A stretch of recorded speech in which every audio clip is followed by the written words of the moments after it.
Então, olá pessoal, nós estamos aqui continuando com o nosso terceiro encontro da nossa mentoria Conhecendo, mentoria de exercícios filosóficos existenciais. E no encontro de hoje, nós vamos discutir um textinho, um trecho de um livro do Pierre Hadot, que é o que é a filosofia antiga, né?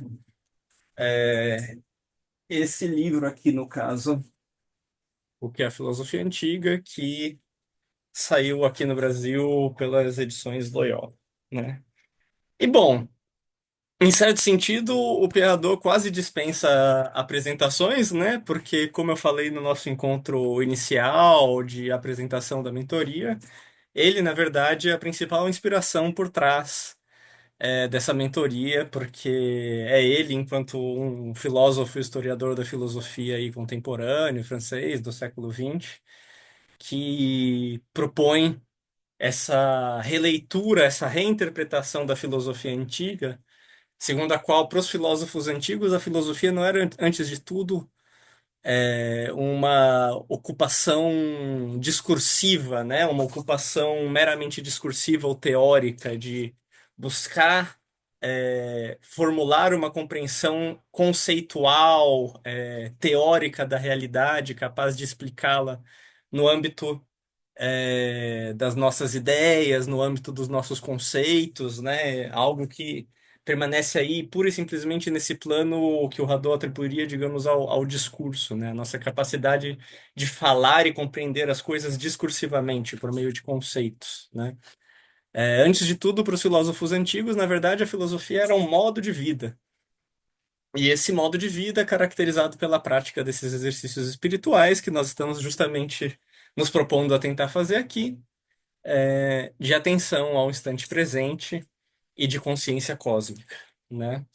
Eu considero esse livro do Hadot, o que é a filosofia antiga, o livro em que ele apresenta, talvez, com maior consistência e maturidade essa perspectiva dele da filosofia como modo de vida, né? Ele tem outros livros, muitos outros livros, como um sobre o Plotino, que se chama Plotino, a Simplicidade do Olhar, Wittgenstein e os Limites da Linguagem. Tem alguns livros que são compostos por uma série de entrevistas dele com outros pesquisadores interessados na obra dele, né? Tem um outro livro bastante conhecido dele que é o Exercícios Espirituais, e lá acho que talvez seja um dos primeiros momentos em que ele faz uma apresentação mais autoconsciente dessa concepção que ele tem da filosofia antiga.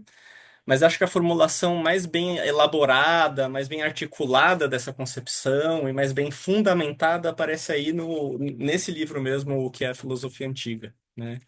Em que ele faz uma exposição bem,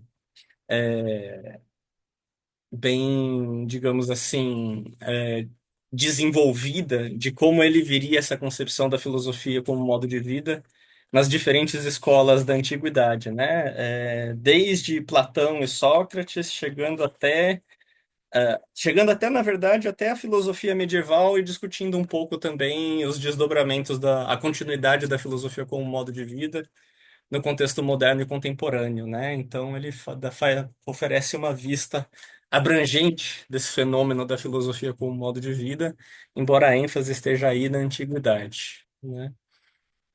Então, se alguém quer se aprofundar nessa discussão sobre a filosofia como modo de vida, outros livros dele talvez sejam mais acessíveis para um primeiro contato, um contato introdutório, como Exercícios Espirituais, ou até uns livros dele que são bem curtinhos, que é o Elogio de Sócrates e o Elogio da Filosofia Antiga, né? Dois livrinhos diferentes que, na verdade, não tem mais de umas 30, 40 páginas. Talvez esses possam ser uma via para um primeiro acesso um pouco mais acessível, mas para quem quer se aprofundar e conhecer em profundidade a concepção do Hadot da filosofia como modo de vida, esse livro do que é a filosofia antiga eu considero o lugar onde ele faz a exposição mais consistente dessa perspectiva, né? E aqui, justamente hoje, a gente resolveu aí. Só um minutinho, gente.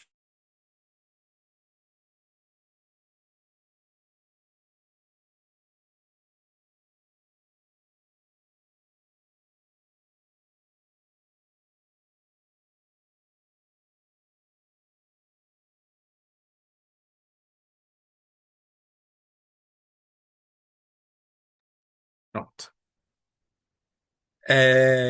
Então, eu peguei para a gente discutir hoje justamente um trechinho desse livro, em que ele está falando sobre, justamente sobre os exercícios de atenção ao presente, né? Já que segundo o nosso cronograma aí, hoje a ideia seria discutir, esse tipo de exercício de concentração no eu, de atenção ao instante presente, né?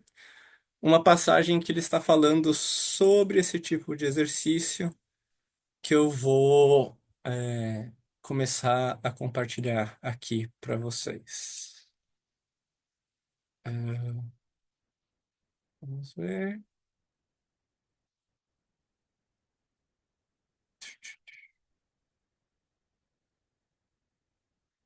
Tá dando para ver aí?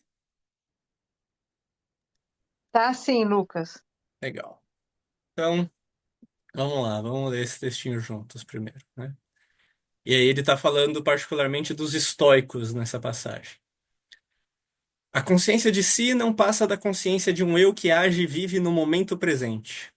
Marco Aurélio, por exemplo, não cessa de repetir: é necessário que eu concentre minha atenção no que penso neste momento, no que faço neste momento, no que me acontece neste momento, de modo que eu veja as coisas como elas se apresentam a mim neste momento, de modo que eu direcione minha intenção para a ação que estou em vias de fazer, querendo fazer apenas o que serve à comunidade humana, de modo que eu aceite como determinado pelo destino o que me acontece neste momento e não depende de mim. O exercício da consciência de si remete, assim, a um exercício de atenção a si mesmo e de vigilância, que supõe que se renova a cada instante a escolha de vida, isto é, a pureza da intenção, a conformidade da vontade do indivíduo com a vontade da natureza universal, e que se tenham presentes ao espírito os princípios e as regras de vida que o exprimem. É necessário que o filósofo seja, a cada instante, perfeitamente consciente do que é e do que faz. Essa concentração no momento presente supõe também, como a consciência de si platônica, um exercício para a morte. O pensamento da possibilidade da morte confere seu valor e sua gravidade em todo momento, em toda ação da vida. Aí traz uma citação aqui. Em todos os teus atos, ditos e pensamentos, procede como se houvesses de deixar a vida dentro de pouco. Desempenha cada ação de tua vida como se fosse a última, isenta de toda leviandade. É da perfeição moral passar cada dia como se fosse o último, sem comoções, nem torpores, nem fingimento. Que a morte esteja diante de teus olhos a cada dia e jamais terás algum pensamento baixo ou algum desejo excessivo. Nessa perspectiva, quem dedica toda a sua atenção e consciência ao presente considerará que tem tudo no momento presente, porquanto tem, neste momento e ao mesmo tempo, o valor absoluto da existência e o valor absoluto da intenção moral. Nada tem a desejar além disso. Toda a duração de uma vida e toda a eternidade não poderiam trazer-lhe mais felicidade. Se alguém tem a sabedoria por um instante, não a abandonará em favor daquele que a possui desde toda a eternidade. Essa citação do Chrysippus, né? A felicidade é inteiramente felicidade, como um círculo continua sendo um círculo, quer seja pequeno, quer seja imenso. A diferença do espetáculo de dança ou da peça de teatro, inacabados caso sejam interrompidos, a ação moral é inteiramente perfeita a cada momento. Tal momento presente equivale a toda uma vida. Pode-se dizer: realizei minha vida, tive tudo o que poderia esperar da vida. Posso morrer. Né? Eu acho essa passagem do texto fantástica, assim, né? É o tipo de compreensão que ele pode trazer da nossa compreensão para o nosso entendimento da concentração ao presente. É fundamental, mas primeiro para a gente contextualizar um pouco, ficar mais claro a quem ele está se referindo, né? Bom, então aqui a gente está no capítulo 9 do livro O que é a Filosofia Antiga, que se chama Filosofia e Discurso Filosófico, que é um dos capítulos que eu considero dos mais importantes do livro, justamente porque é nele que o orador estabelece essa distinção entre essas duas modalidades de exercícios filosóficos que seriam complementares entre si, os exercícios de concentração no eu e de atenção ao instante presente, e os exercícios de expansão do eu e de consciência cósmica, né?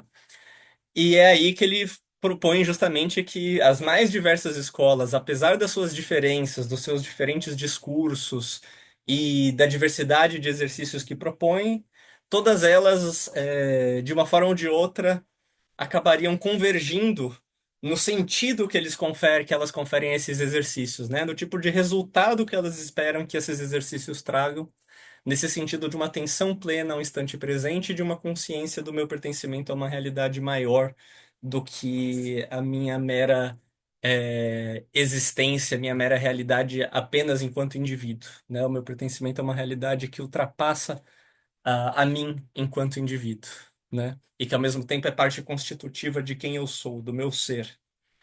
É, E aqui, justamente, ele está fazendo a exposição desses exercícios de concentração no eu e de atenção no instante presente dentro da perspectiva dos estoicos, né? De como os estoicos buscariam cultivar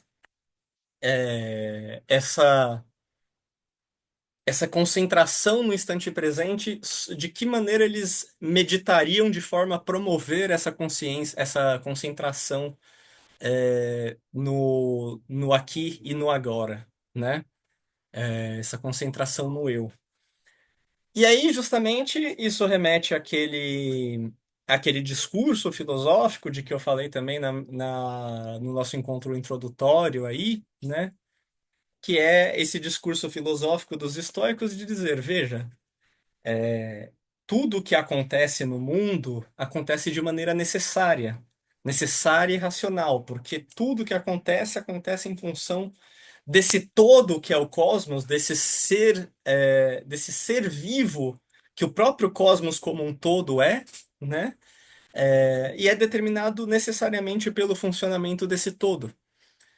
De tal maneira que o que acontece necessariamente acontecerá, e mais do que isso, precisamente porque tudo faz parte desse mesmo todo e é gerido em algum sentido por ele, é movido, é determinado em função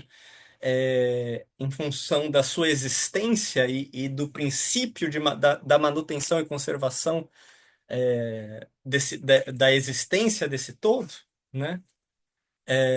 Então, nós não temos controle sobre as coisas que acontecem, porque as coisas que acontecem não dependem simplesmente da nossa ação e não dependem nem da intenção com que a gente age, né?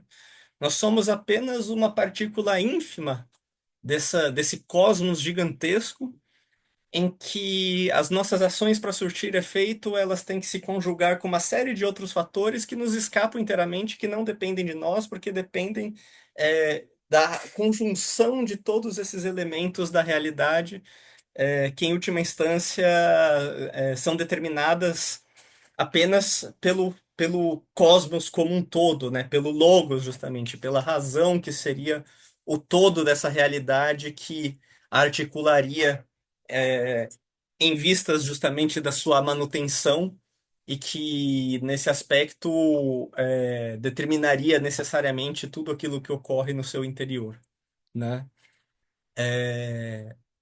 Então, diante disso, a pergunta que se pode colocar é se tudo que acontece de alguma forma a gente não pode,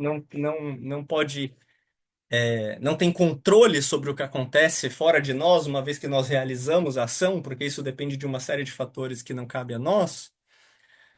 No que nós devemos pensar, o que nós devemos levar em conta, como que nós devemos refletir sobre as nossas ações para buscar agir corretamente? O que significa agir corretamente nesse contexto, né? Bom, da perspectiva estoica, justamente se as coisas fora de mim eu não tenho controle sobre elas, porque elas justamente estão fora de mim e dependem de uma série de outros fatores para além da minha ação e da intenção com que eu ajo, a única coisa dessa perspectiva que depende inteiramente de mim é a minha intenção, né? É eu agir com a intenção correta, com a intenção racional, que nesse contexto seria a intenção de agir em conformidade com a vontade da natureza universal, com a vontade com o logos, com a razão, né? De alguma maneira buscar que a sua ação corresponda de alguma forma à racionalidade da própria realidade, né?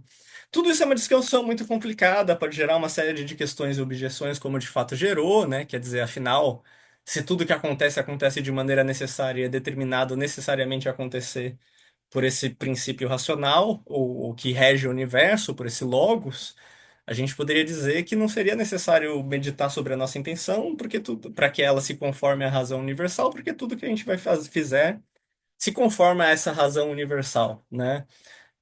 Então, tem algumas polêmicas aí a serem discutidas, né? Mas aqui não nos importa tanto entrar nos detalhes desse debate filosófico sobre essa concepção da realidade e daquilo que nós devemos nos focar ou não.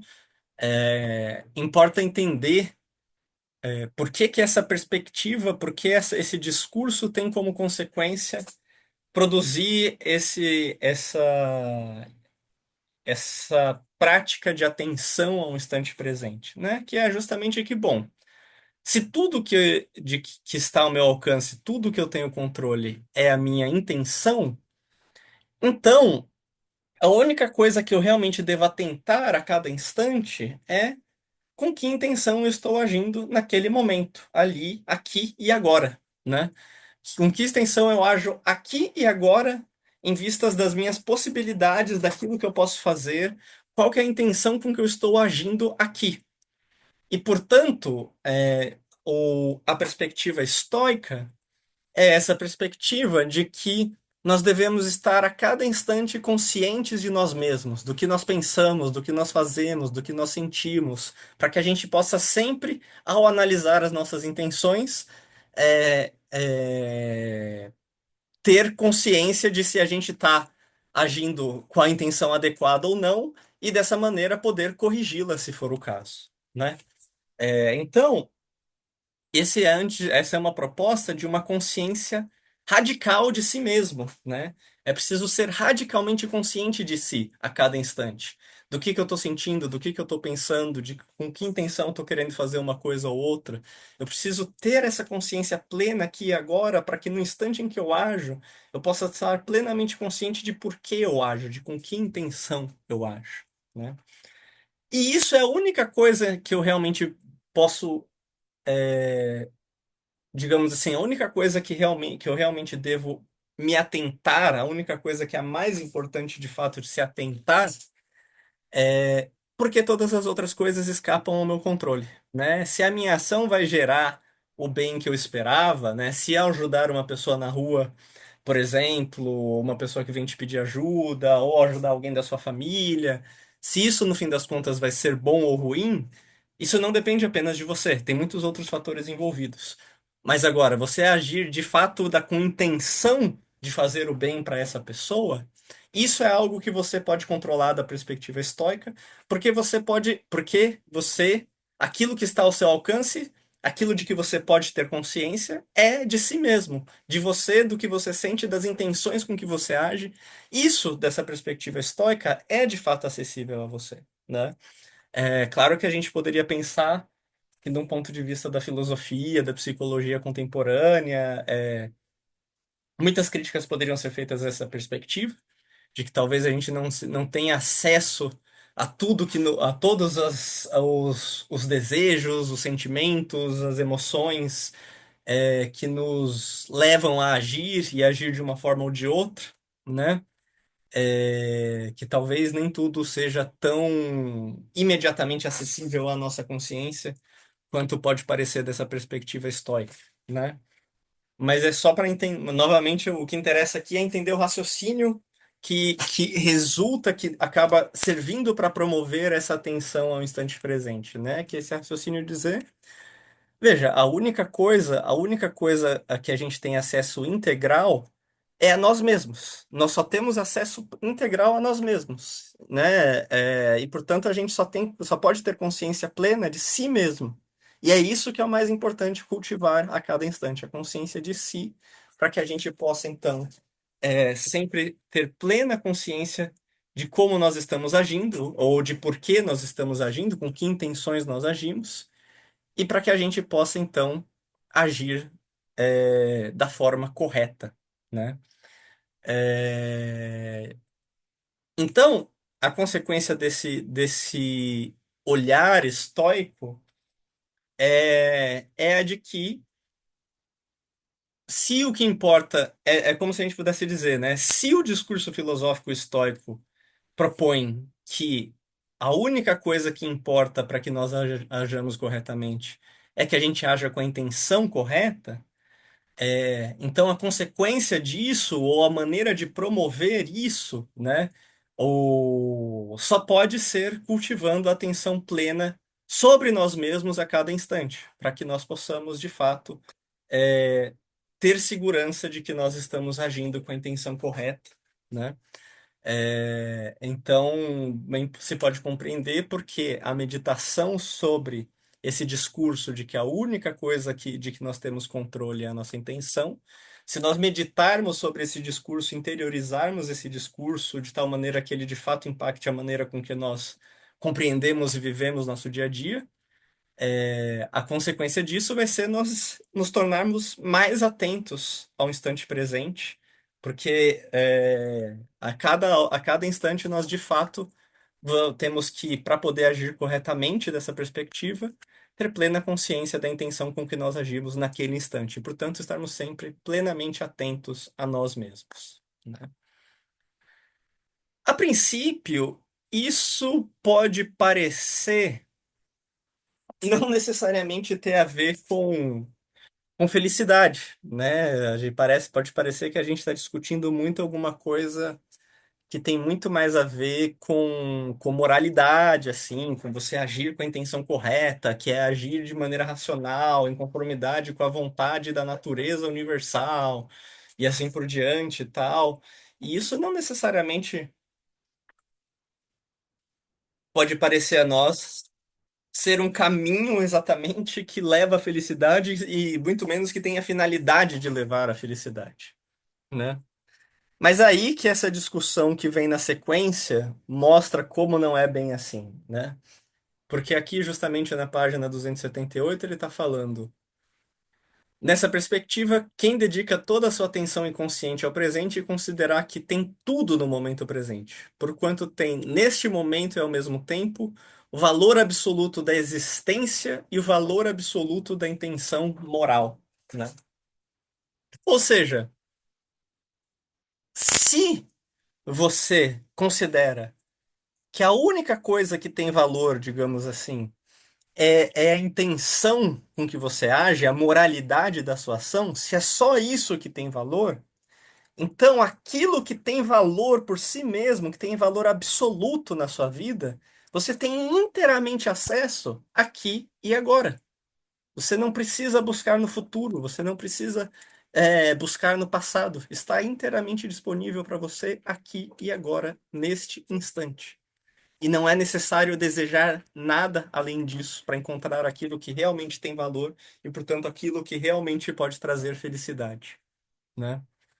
É, E aí, justamente, ele traz um raciocínio de alguns filósofos estoicos que aparece aí nessa citação, né? Nessa citação do Crisipo, de que toda a duração de uma vida e toda a eternidade não poderiam trazer-lhe mais felicidade, né? E aí, citando o Crisipo, se alguém tem a sabedoria por um instante, não a abandonará em favor daquele que a possui desde toda a eternidade.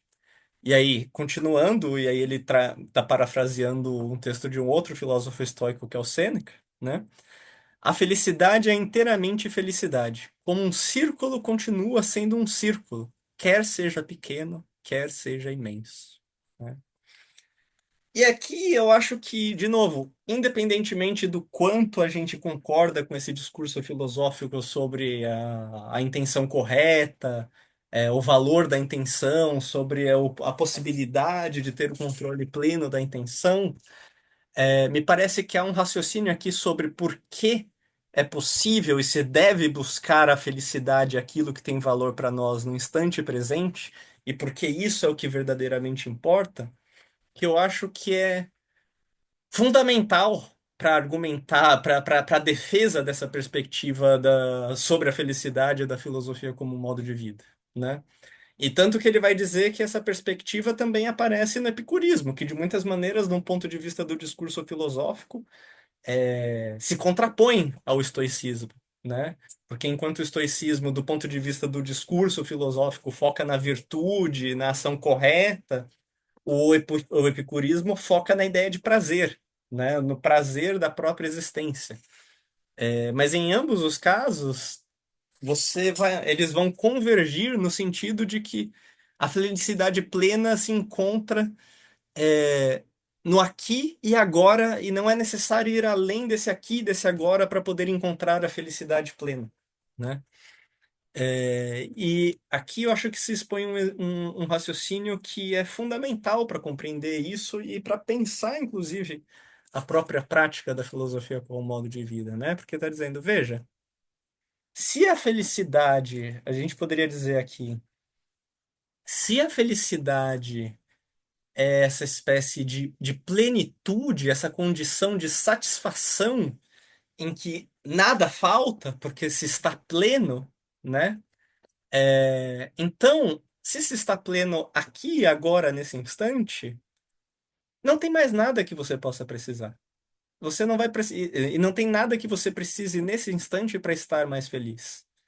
Aqui e agora, no instante em que você consegue desfrutar dessa plenitude, essa felicidade basta por si mesma. Ela não se torna maior porque ela se estende indefinidamente. Porque supor que ela se tornaria maior significa supor justamente que está faltando alguma coisa aqui nesse instante que você ainda buscaria, você ainda gostaria de ter, e que, portanto, você na verdade não se sente pleno aqui e agora, né?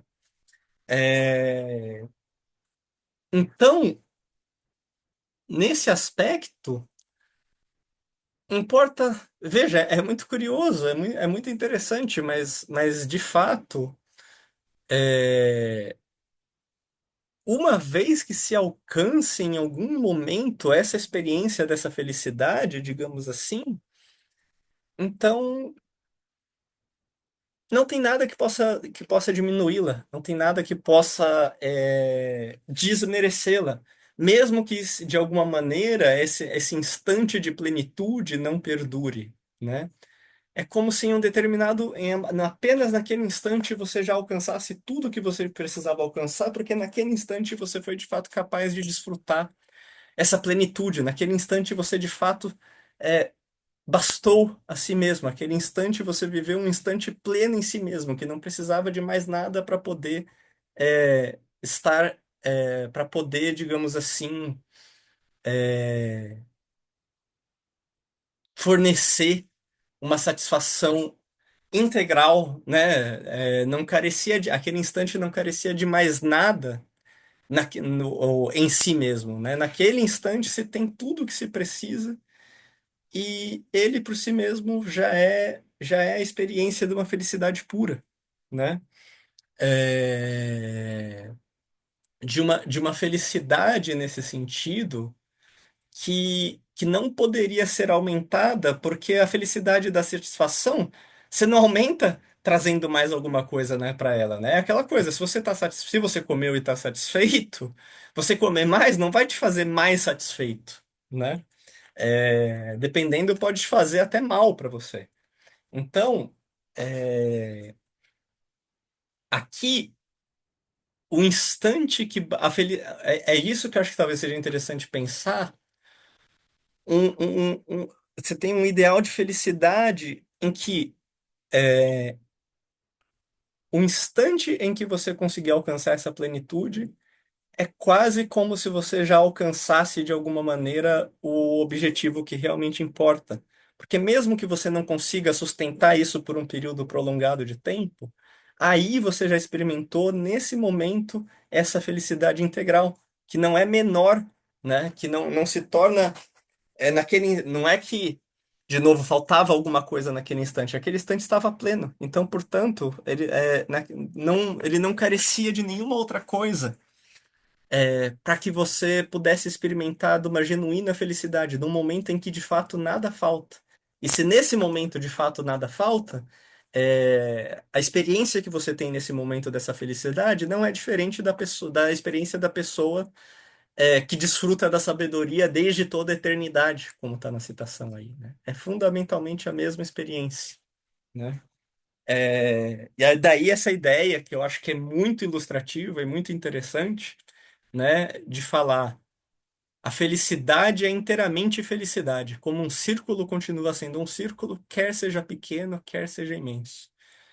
E a figura do círculo aqui é particularmente rica, né? Porque o círculo é justamente essa figura fechada em si mesmo, que se basta, que tem essa, que é muitas vezes não por acaso associado com uma ideia de perfeição, né? É, aqui não falta algo para o círculo ser círculo, ele já é plenamente círculo, né? Não é porque tem um círculo maior que esse círculo é mais círculo do que o círculo menor, né? E aí a gente pode transpor essa metáfora espacial aqui de que ocupar um espaço maior não faz com que seja mais círculo do que o círculo menor, para essa perspectiva do tempo que não é porque essa felicidade, essa plenitude dura um intervalo menor, que ela é menos, que se experimenta algo menos pleno nesse instante do que alguém que experimenta essa plenitude por um período prolongado, né? Daí justamente que se diga, eu acho essa uma das passagens mais bonitas do texto mesmo, né? Tal momento presente equivale a toda uma vida. Pode-se dizer, realizei minha vida, tive tudo o que poderia esperar da vida. Posso morrer, né? É, Eu acho que isso é muito, muito interessante, muito importante justamente para pensar a prática da filosofia como modo de vida, né? Porque justamente uma das objeções que se pode colocar aí a essa proposta da filosofia como modo de vida é dizer, não, mas esse ideal de felicidade aí, como essa concepção da felicidade como a sabedoria entendida como um estado de perfeição, em que se atinge a plenitude, por isso você desfruta de uma perfeita paz de espírito, de uma serenidade, e essa serenidade que seria a verdadeira felicidade e tal. Esse é um ideal muito distante, esse é um ideal inalcançável, né? Ninguém consegue viver assim a vida toda. Não é à toa que os filósofos eram filósofos, né? Que buscavam a sabedoria, mas nunca se pretendiam, ou a gigantesca maior parte das vezes, não pretendiam ter alcançado ela efetivamente, né? Então, para que a gente vai se guiar por um ideal inalcançável de felicidade, de sabedoria, um ideal que a gente não consegue sustentar indefinidamente, né? Mas o legal aqui, eu diria, é justamente o quanto isso mostra que o principal ponto não é sustentar indefinidamente, né? É, Isso talvez, de fato, embora claro, vai ter determinadas tradições filosóficas e espirituais que vão propor que isso é possível, né? Se a gente pensar em tradições filosóficas indianas, por exemplo, provenientes do budismo, do hinduísmo, que é possível alcançar a iluminação última, é possível alcançar a libertação do sofrimento, a libertação definitiva do sofrimento, etc. Mas não me parece que a gente precisa acreditar, a gente precisa aderir a essa perspectiva para a gente considerar que vale a pena viver a vida filosoficamente de acordo com essa perspectiva do modo de vida, né? Porque por menor que seja o instante em que você consiga estar inteiramente aqui e desfrutar inteiramente do instante presente, ou ter essa consciência cósmica da realidade, do seu pertencimento a algo maior você, por menor que seja esse instante, só esse instante já vale uma vida inteira. Porque justamente é o momento em que se alcança uma felicidade que justamente não precisa de mais nada, né? Uma realização que não precisa ser justificada por mais nada, que não precisa de mais nada para ser plena, se experimenta um momento de fato de plenitude. E só o fato de se conseguir alcançar esse momento por menor que seja, já faz valer uma vida, né? É, E isso eu diria certamente que o Hadot conseguiria conectar tranquilamente com aquilo que ele fala sobre o Plotino, por exemplo, no Plotino, a simplicidade do olhar, né? Porque no caso do Plotino, na filosofia do Plotino, se trata, de fato, de buscar alcançar uma experiência mística da realidade, inclusive, né? Essa experiência de fusão com o uno, com essa realidade última, originária, da qual tudo provém, que estaria além de toda descrição, além de qualquer possibilidade de ser expressa adequadamente por meio do discurso, e que só poderia ser experimentada diretamente ao de alguma maneira, nós de fato nos fundirmos com esse um, né? Nós, de alguma maneira, fazermos da nossa consciência algo que se torna, que realmente se purifica até ser apenas aquilo que ela é na sua participação nessa realidade última, né? E por isso se fundir a essa realidade última. E isso estaria além de toda descrição, isso exigiria todo um exercício filosófico de se despir das nossas maneiras usuais de compreender o mundo, a linguagem, etc., assim por diante. Mas como o Hadot nos lembra sobre o que é dito sobre a vida do Plotino, pelo discípulo dele, o Porfírio, se eu não me engano, o próprio Plotino disse que ele só alcançou essa experiência mística umas 3 ou 4 vezes na vida, né? E ele teve uma vida longa, assim, né? O Plotino viveu muitos anos, ele realmente só faleceu já bastante idoso, e ainda assim, isso que ele considerava ser aquilo em torno do que ele deveria dedicar toda a sua vida, ele só experimentou umas 3 ou 4 vezes, né? Mas segundo essa perspectiva aqui, a gente poderia dizer que só bastaria uma dessas vezes para o Plotino a vida dele ter valido a pena, porque aí se tem uma plenitude que se alcança uma plenitude que está inteiramente dada no instante em que ela é alcançada, né? Que está inteiramente ali, de fato ali. Se a gente alcança isso, se a gente consegue estar plenamente atento ao instante presente, plenamente consciente do nosso pertencimento a uma realidade maior, então, esse momento basta a si mesmo, ele não precisa de mais nada para ter sentido, para ter valor. Não tem, e o valor dele já se torna ao mesmo tempo imensurável, porque ele já é completo, fechado, inteiro, perfeito em si mesmo, né? É, e, e, e por isso mesmo, né? Se a gente em algum instante é capaz de desfrutar disso nas nossas vidas, se a gente em algum instante consegue ter um vislumbre do que é, essa felicidade, né? Fruir por um instante sequer dela, é como se só isso já pudesse fazer a vida toda valer a pena, né? Porque aí é um momento em que de fato a gente alcança uma plenitude que o fato de ela não continuar no instante seguinte não quer dizer que ela não estivesse inteiramente ali, né?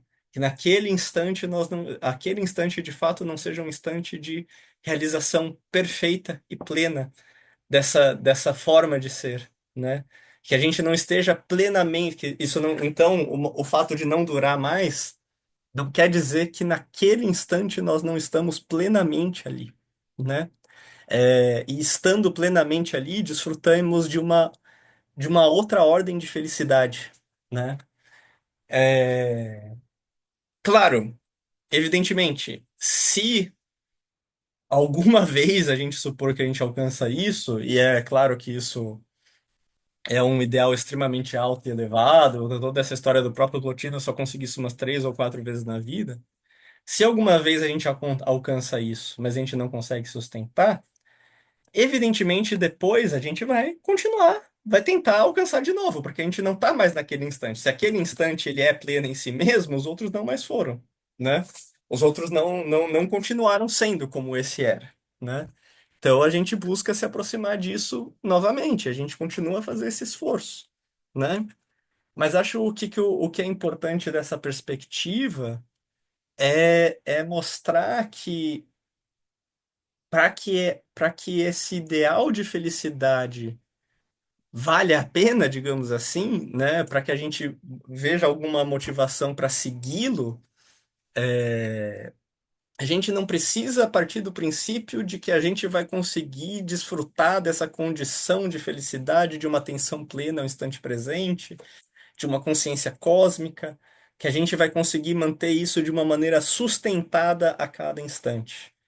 Mas cada momento em que a gente conseguir viver de maneira mais próxima a esse ideal, e eventualmente, se em algum momento a gente sequer conseguir por um instante estar inteiramente pleno ali, então só isso já traz uma felicidade que nenhuma outra coisa na vida traria.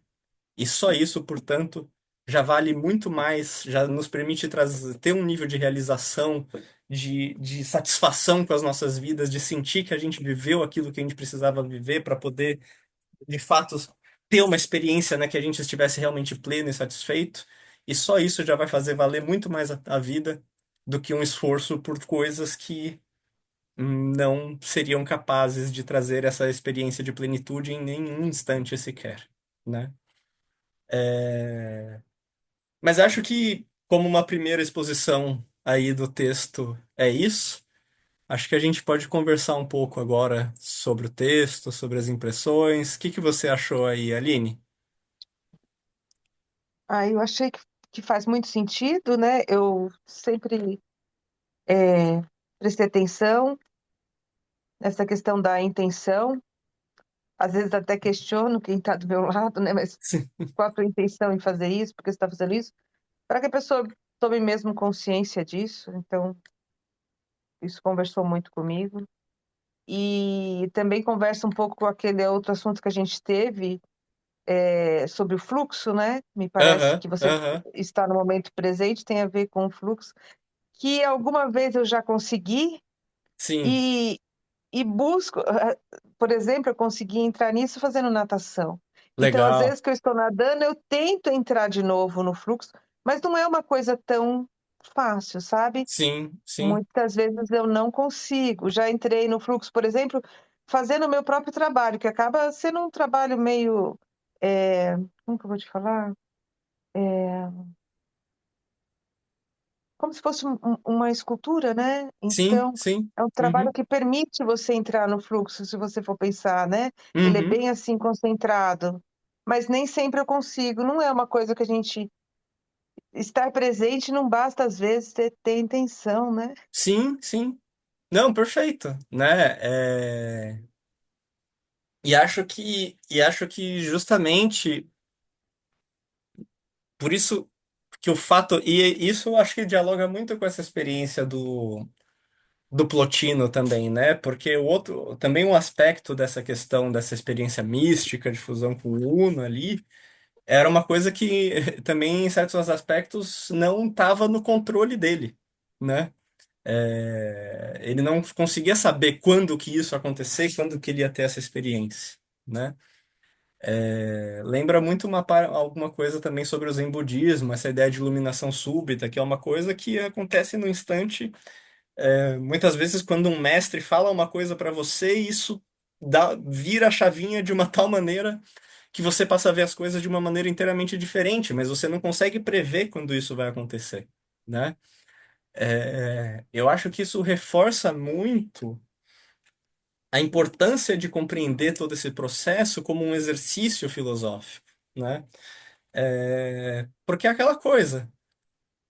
Você, digamos, bom, como eu faço muito pouco exercício físico dessa maneira, talvez o exemplo que eu vá dar não seja nem necessariamente o mais Não, mas digamos de natação, por exemplo, né? Digamos que você está tentando nadar por debaixo da água, atravessar a piscina inteira em que você nada por debaixo da água sem sair, né? E é esse o objetivo que você está tentando fazer. Você não sabe exatamente a hora que você vai conseguir fazer isso. Mas certamente você não vai conseguir fazer se você não ficar treinando e melhorando o seu fôlego, melhorando o seu físico, né?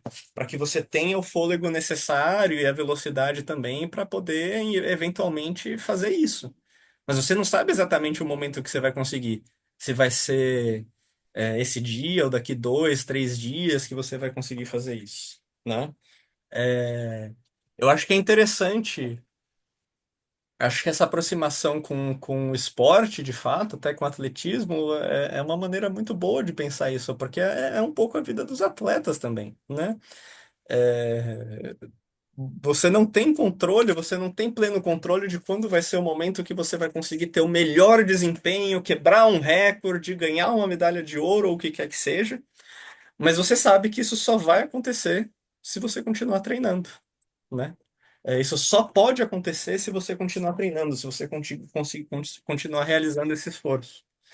É, e, e tá tudo bem, em certo sentido também, você não ter esse controle, você não ter essa capacidade de prever. O ponto não é esse. O ponto é como a gente vai se exercitando para que em determinados momentos a gente de fato seja capaz de experimentar essa condição, né? E quando a gente não consegue, a gente também seja capaz de pensar, de meditar sobre, bem, o que está acontecendo aqui? Por que que eu não estou conseguindo, né? O que que talvez eu pudesse fazer diferente? O que, de novo, né? Acho que se alinhando ao que a gente estava conversando antes também, é diferente de você ficar querendo fingir que você não está sentindo o que você está sentindo naquela hora, né? Então, se você não está conseguindo focar no instante presente, você fala, não, não, não, deixa, isso não está me atrapalhando na verdade, né? Não, é reconhecer, "Pô, atrapalhou, não foi dessa vez, mas e com esse reconhecimento, ao mesmo tempo, ser consciente do que levou a isso para que você possa ir trabalhando isso para que não naquele momento, porque aquele momento já foi, né? Mas, eventualmente, com esse trabalho sobre isso que você faz de maneira plenamente consciente, deixando que venha à tona para você o que não te permite se concentrar, você consiga experimentar mais esses momentos de fluxo, esses momentos de atenção, né? Fez sentido, Aline? É, muito sentido. Faz muito sentido. Essa comparação que você fez, né, com a piscina, com o atleta, Uhum. é, foi, eu achei muito boa, porque assim, realmente, né, a questão é você ter a intenção, você querer, né, e continuar. Você não tem controle mesmo, abrir mão e aceitar. Você não tem controle, mas que se você não tentar, você aí não vai sair nunca, né? Então, assim, é Sim, mesmo ter essa consciência, ter mesmo essa intenção, né, de tentar, a gente tentar estar no presente, né, que é tão clichê, mas é tão, é o sim. único caminho, né, na realidade. Porque, veja, Aline, acho que essa é uma coisa também muito importante, né? E para mim é uma das razões porque essa distinção que o Hadot faz entre discurso e modo de vida é central, né? E entender que o principal para os filósofos antigos estava no modo de vida. Porque compreender do ponto de vista discursivo que é importante focar no instante presente é trivial. É que nem dizer que você tem que se exercitar mais para ser saudável, certo? É uma coisa assim. É uma banalidade. Você entender É, isso nesse plano conceitual não quer dizer que você faça isso ou que você saiba fazer isso no dia a dia, né? Você entender que você precisa se exercitar para ser mais saudável não quer dizer que você saiba como você deve se exercitar ou que você de fato se exatamente. exercite, né? Mas a gente vive num mundo mesmo que eu diria assim, endeusa o discurso, né? Como se fosse, como se bastasse a gente postar uma frase no Instagram, ou fazer um quadro de gatinho, né? Do Hanging There, ou qualquer coisa do gênero, é, que com isso a gente já soubesse o que fazer e como fazer, né? Falar que a gente tem que viver no instante presente é absolutamente banal e trivial. A questão é como que a gente exercita isso diariamente, né? E, e, e, e mais do que isso, acho que muito do que vai para um lado assim, digamos assim, de autoajuda, às vezes até de coaching, vem muito desse lugar de fazer parecer como se fosse uma coisa que é uma solução fácil. Você está com sofrimento? Viva no instante presente. Não é simples, é só você focar no aqui e agora, né? Por que que você está se preocupando com o futuro? Como se bastasse falar isso e entender o que isso significa do ponto de vista discursivo, né? Você entender o que a pessoa está falando conceitualmente e concordar com a fala dela ou não, como se bastasse isso para você entender o que você precisa fazer no seu dia a dia para cultivar isso, que é uma coisa bastante diferente, né?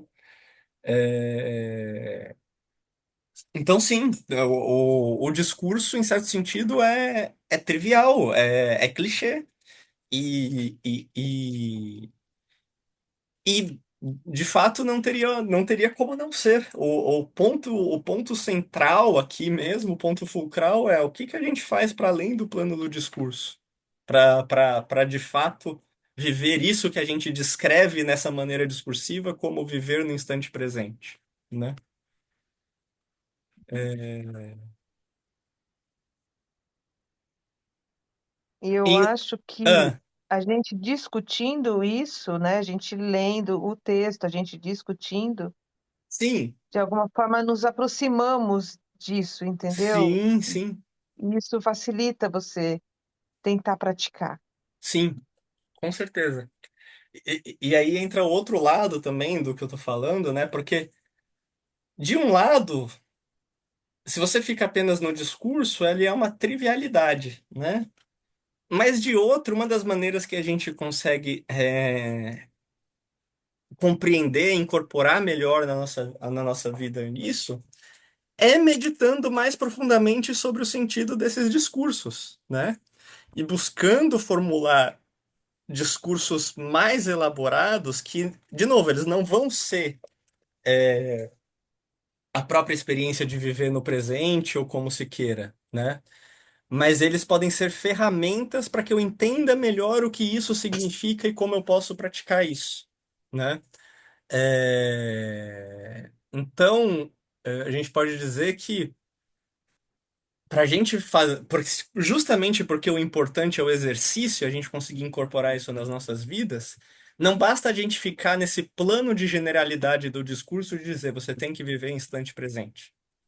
A gente tem que meditar e buscar expressar também por meio das palavras de diferentes maneiras como a gente faz isso, para que a gente consiga fazer essa transposição, essa transição, se a gente quiser, do discurso para alguma coisa de fato vivida, né?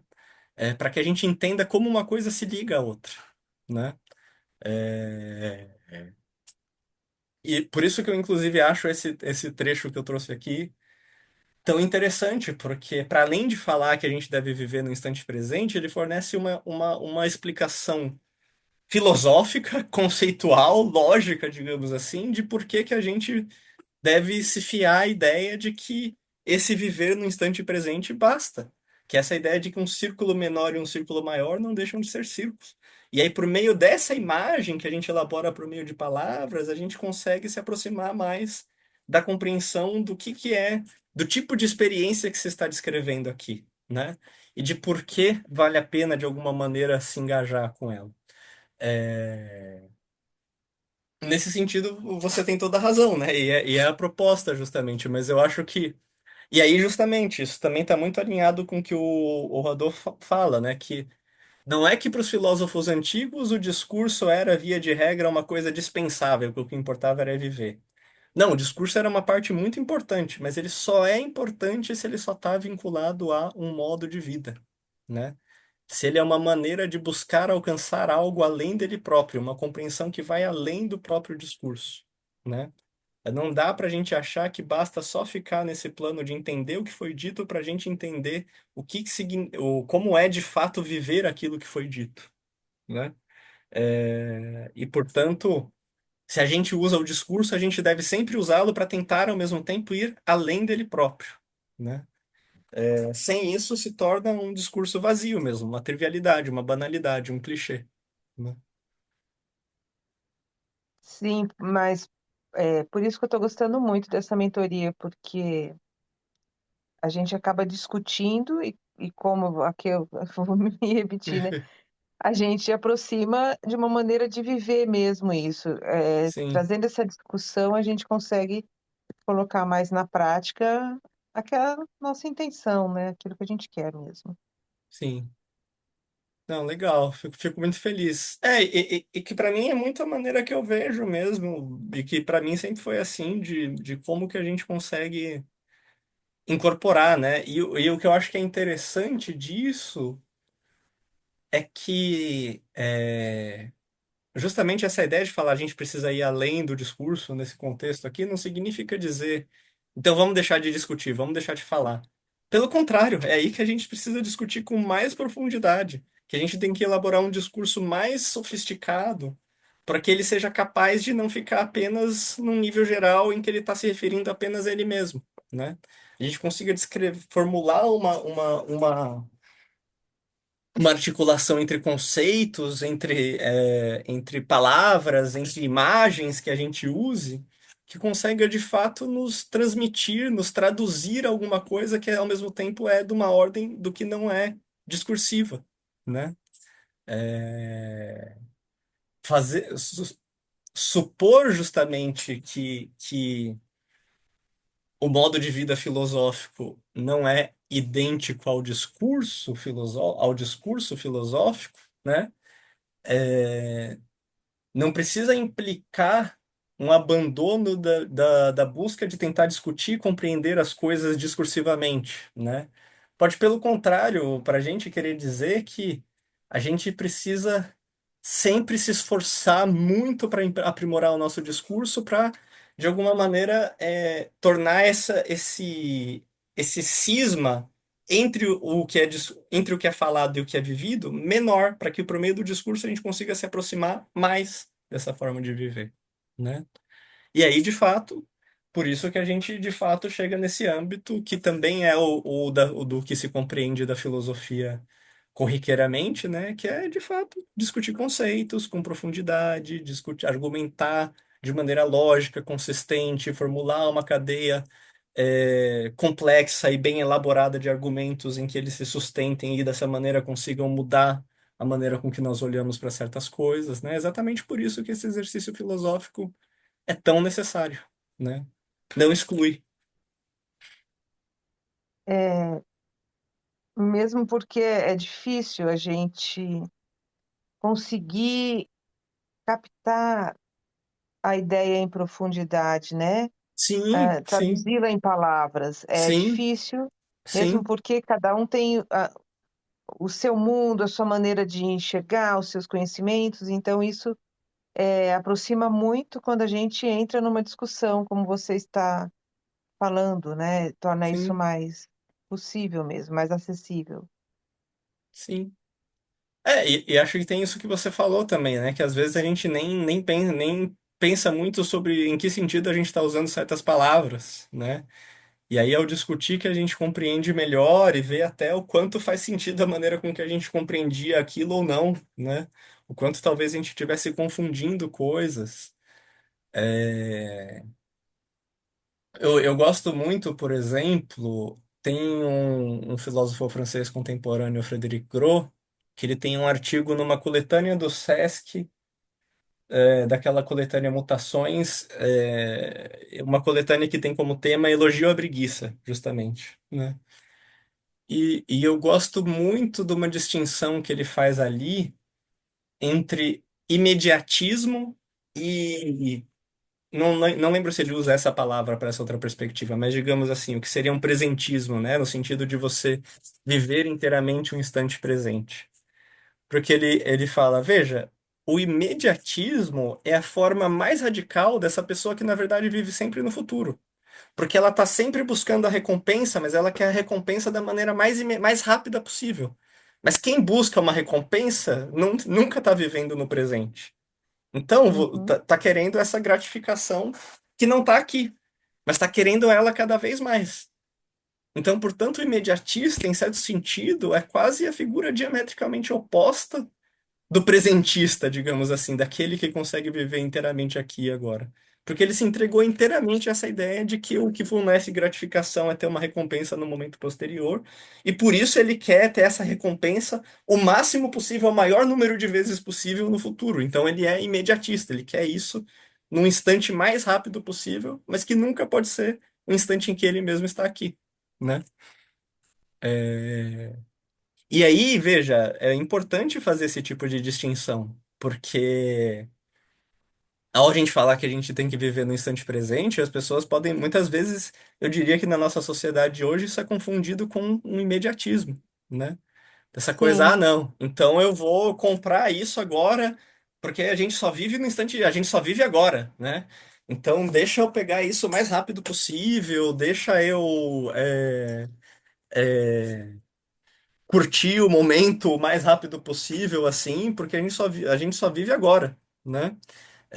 Mas nessa busca incessante por prazeres e por prazer a cada instante, a gente acaba não vivendo no instante presente, né? A gente só está querendo o próximo prazer, a próxima recompensa, buscando a próxima recompensa o mais rápido possível, né?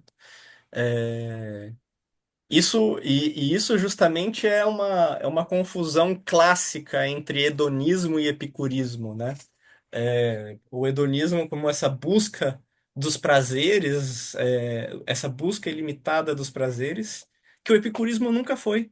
Porque o verdadeiro prazer para o epicurista é o prazer de viver o instante presente, e fazer isso justamente implica viver uma vida moderada, de minimização dos desejos, porque os desejos né, se a gente busca coisas que não são nem naturais nem necessárias da perspectiva epicurista, isso só faz com que a gente seja menos capaz de viver no instante presente e, portanto, de desfrutar do verdadeiro prazer da existência, né? Então, o te epicurista é faz tudo refém, né, de uma busca, te faz refém de uma exatamente, busca. exatamente, né?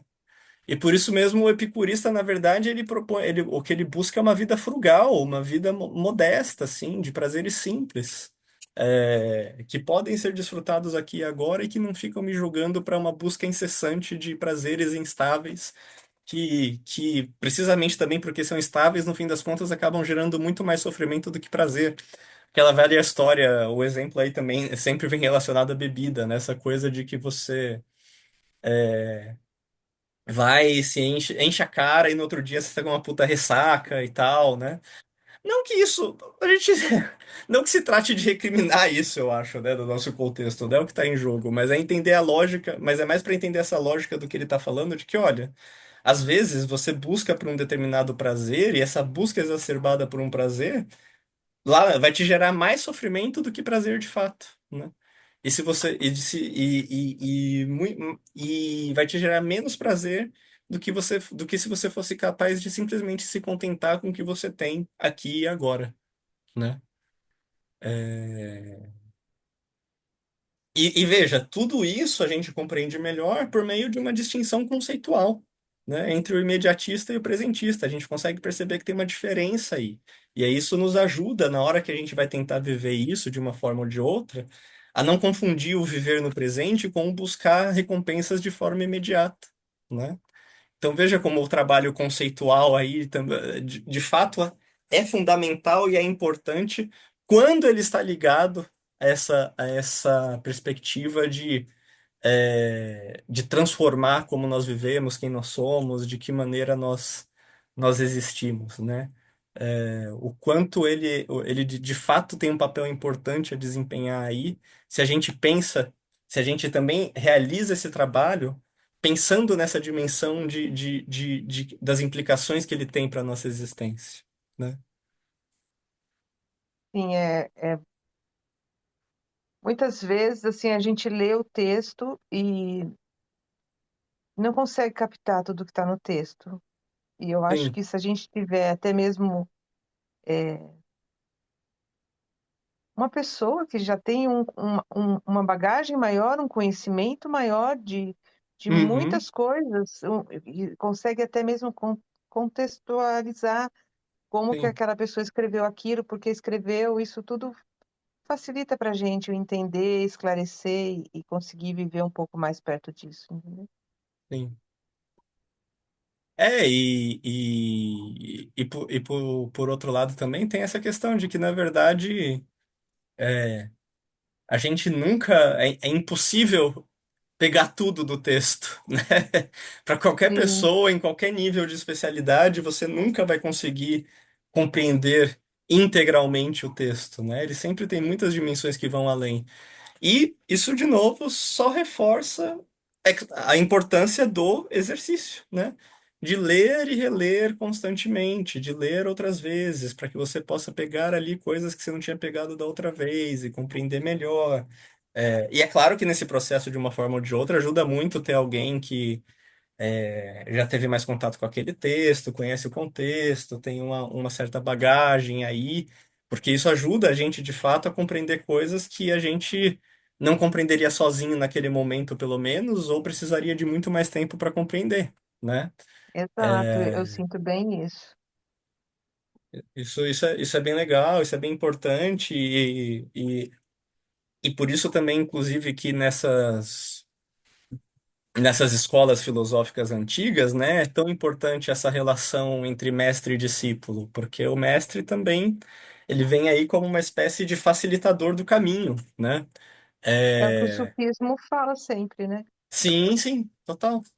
O sufismo e muitas dessas tradições filosóficas antigas, na Grécia mesmo, né, toda a questão da Academia do Platão, do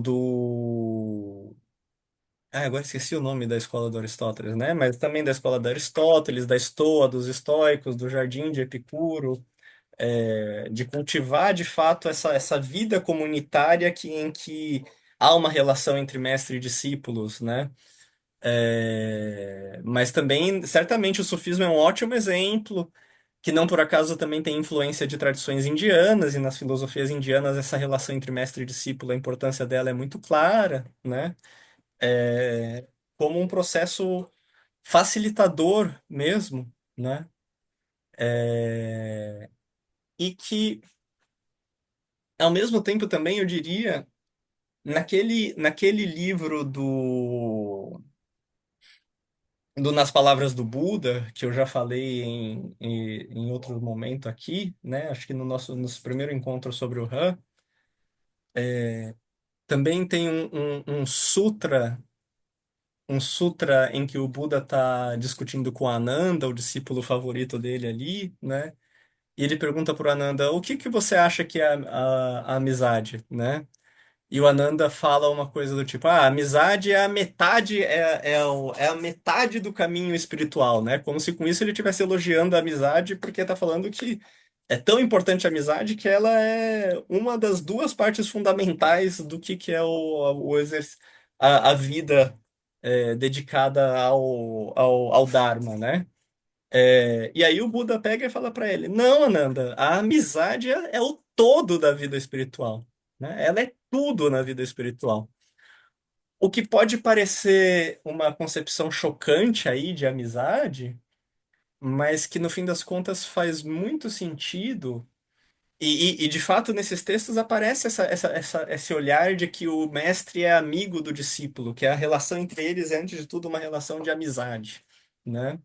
O que pode parecer estranho, mas eu acho que se torna muito compreensível quando a gente pensa que tipo de relações a gente tem na nossa vida, né? A gente pode ter relações familiares, a gente pode ter em que a gente tem algum vínculo de sangue com as pessoas, mas isso não necessariamente quer dizer que as pessoas que fazem parte da nossa família, elas querem o nosso bem, né? E que a principal coisa que as define como sendo nossas familiares é que elas queiram o nosso bem. Nós temos relações profissionais, em que ali, de fato, né, nós temos uma relação de trabalho em que a gente tem que fazer alguma coisa por ele, e aí com o nosso chefe a gente tem uma relação profissional. Mas, de novo, esse tipo de relação profissional, o foco dela, o que uma pessoa que está numa relação profissional com você visa, não é antes de tudo o seu bem, né? Ela visa que você cumpra o seu trabalho como profissional ali, e assim por diante. É só de fato na relação de amizade em que o que o outro espera nessa relação é o seu bem, né? Que o que ele quer para você é o seu bem, é isso que define essa relação. E é isso que o mestre quer para o discípulo, o bem dele. E por isso ele é amigo do discípulo, antes de qualquer coisa.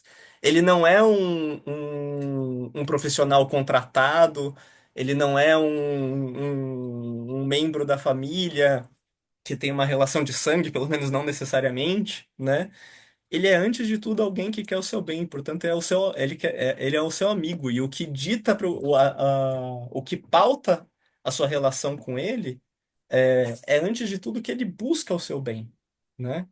Ele não está ali para cumprir nenhum papel profissional, nenhum papel burocrático específico, porque o principal para ele ali não é isso, o principal para ele é de fato o seu bem. E por isso ele é antes de tudo o seu amigo, porque é uma relação, justamente essa relação em que o que você quer é o bem da outra pessoa, né?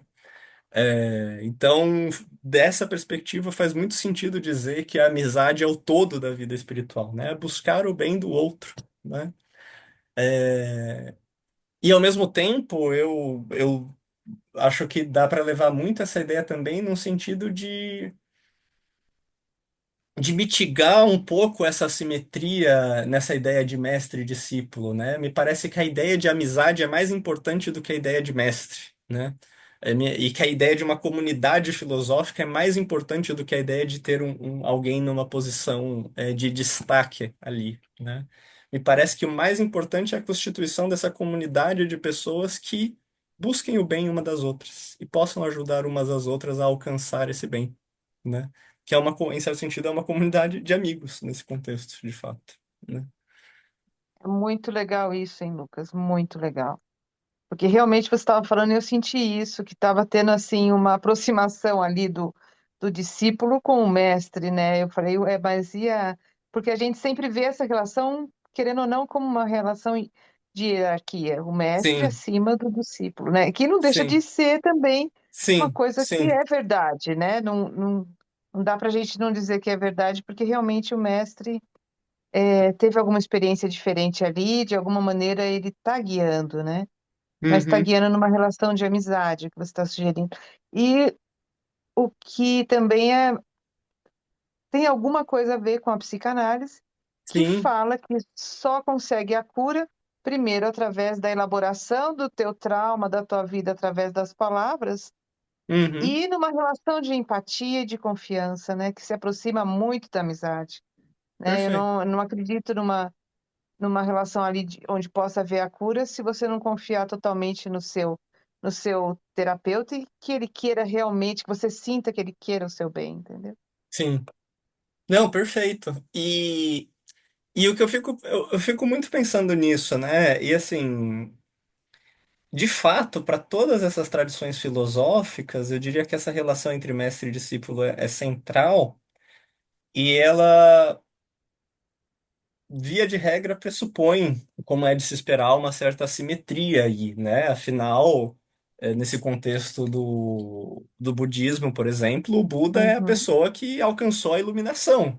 E ele está aqui para trazer o Dharma para que você alcance a iluminação, mas ele não precisa de ajuda para alcançar a iluminação, ele já alcançou a iluminação, ele está aqui para te ensinar, Sim. né? É, e aí, talvez em determinados contextos, realmente você tenha uma ideia muito forte de que o mestre é quem tem algo para ensinar, e o discípulo é quem está ali para aprender, né?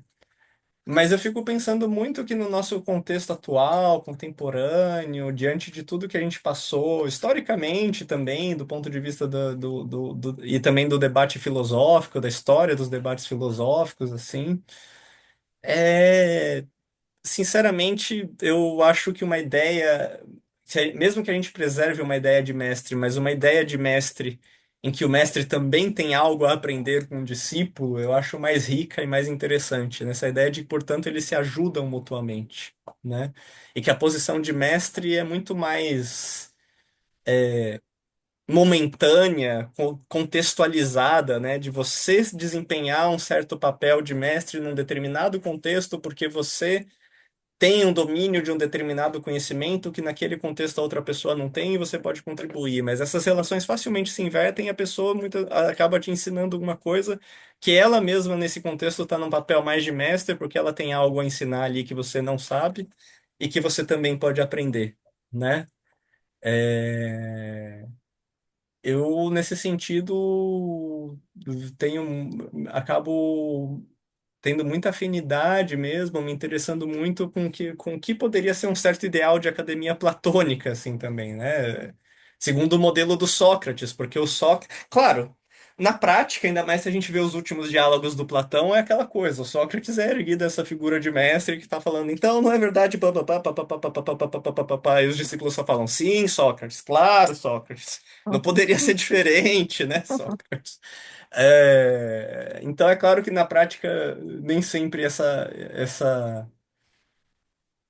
Inversão essa acontece. inversão, esse olhar sobre o Sócrates e sobre a sua posição de não saber, digamos assim, é sustentado até as últimas consequências, né? Mas acho que seria interessante resgatar isso e pensar nessa posição do que é um diálogo socrático em que o próprio mestre ali ele está se reconhecendo como alguém que não tem a palavra definitiva sobre o assunto e a função principal dele é, antes de tudo, conduzir o diálogo, né?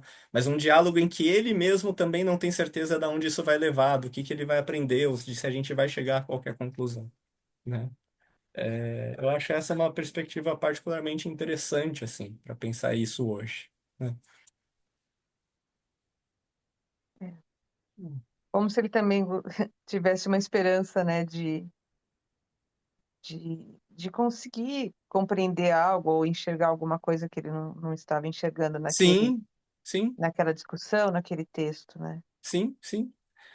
E que também tem a ver justamente com esse processo que e com essa ideia também bastante raízes aí numa tradição socrática de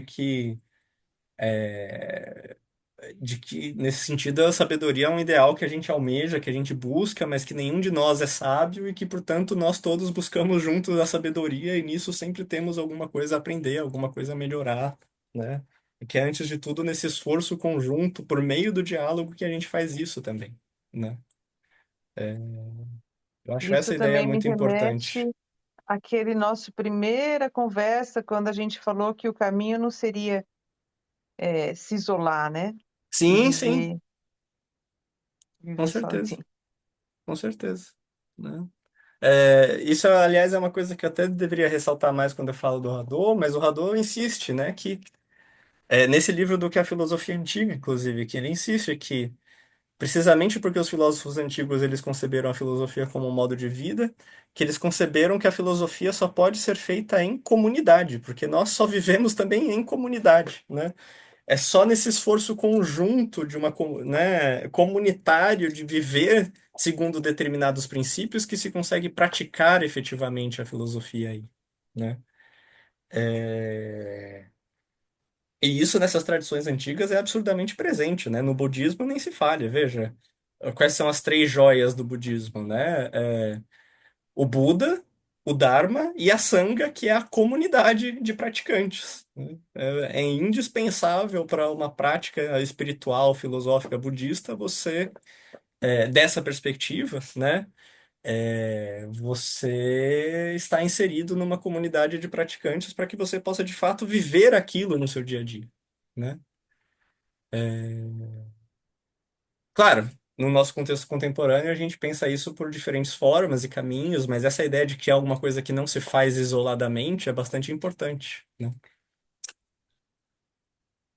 É, faz muito sentido.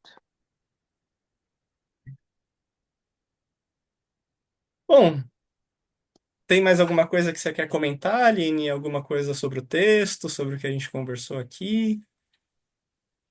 É, eu assim, eu gosto muito de ouvir também que ele fala bastante dessa consciência cósmica. Acho que é Sim, uma coisa também que a gente muitas vezes perde um pouco dessa perspectiva e é muito interessante. sim. Esse livro eu acho um livro que vale muito a pena ter mesmo. Inclusive, depois, Ah, você coloca a referência no sim, grupo? coloco a referência, pode deixar. Obrigada. E acho que o que ele traz também dessa discussão sobre consciência cósmica, nesse mesmo capítulo que eu trouxe esse trechinho aí, é muito boa, vale muito a pena conferir. Acho que até para seguir a lógica do que a gente está fazendo, no nosso próximo encontro eu talvez traga um outro trechinho desse capítulo, mas falando sobre consciência cósmica, então. Ai, que legal, vai ser ótimo. Tá bom? Vou adorar. Legal. Então, acho que por hoje é isso. Semana que vem a gente Obrigada, continua Lu. então, e aí a gente completa esse primeiro ciclo aí da mentoria, e depois a gente vê como a gente continua o próximo aí pro ano que vem. Tá Tá bom? ótimo, Lucas. Até Então, então, tá? até, Aline. Bom final de semana. Obrigadão. Você também. Até mais. Tchau, Tchau, tchau. tchau.